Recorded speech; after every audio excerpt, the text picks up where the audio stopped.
పురపాలక సంఘంలోని ప్రజల ఇంటి ఆక్రమణ పన్ను, కుళాయి పన్నులు సకాలంలో చెల్లించాలని మున్సిపల్ కమిషనర్ సి విద్య పురపాలక సంఘం ప్రజలకు తెలియజేశారు.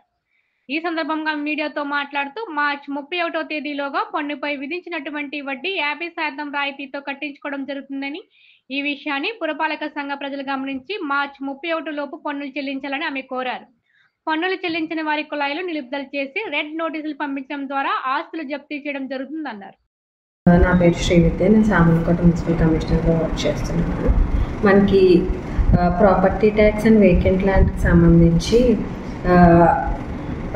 ఏపీ గవర్నమెంట్ వాళ్ళు మనకి ఇంట్రెస్ట్ ఫేవియర్ అనేది 50% ప్రకటించారు. సో అందరూ బకాయిదారులు ఎవరైతే ఉన్నారో మీరు ఒకేసారి ఏకమొత్తంలో మీ పన్నును చెల్లించినట్లయితే మీకు ఉన్న వడ్డీలో 50% రాయితీ అనేది పొందవచ్చు.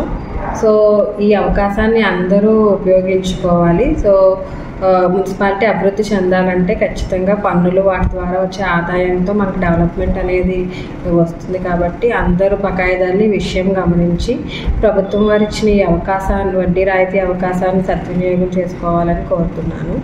అలాగే పన్ను చెల్లించిన వాళ్ళు ఎవరైతే ఉన్నారో వాళ్ళకి ఖచ్చితంగా ఇప్పటికే మనము రెడ్ నోటీసెస్ కూడా జారీ చేయడం జరిగింది. దాని ప్రకారం పట్టణంలో ఇప్పటికే చాలామందికి ఒక సుమారు 50 వరకు ట్యాప్ కనెక్షన్స్ డిస్కనెక్ట్ చేశాము.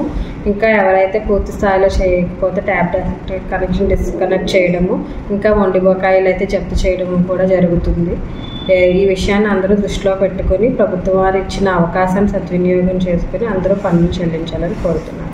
సో ఈ వడ్డీ రాయితీ అనేది ఈ నెల 31 లోపు పన్ను చెల్లించిన వారికి మాత్రమే వర్తిస్తుంది. సో అందరూ మనకి 4 days ఉన్నాయి. సో కంపల్సరీ మార్చి 31 లోపు అందరూ పన్ను చెల్లించండి. సెలవు రోజుల్లో కూడా మీ సచివాలయంలో కానీ మున్సిపాలిటీలోని కౌంటర్స్ అన్నీ ఓపెన్లోనే ఉంటాయి. సో ప్రజలందరూ ఇది గమనించి పన్ను చెల్లించాలని కోరుతున్నాను.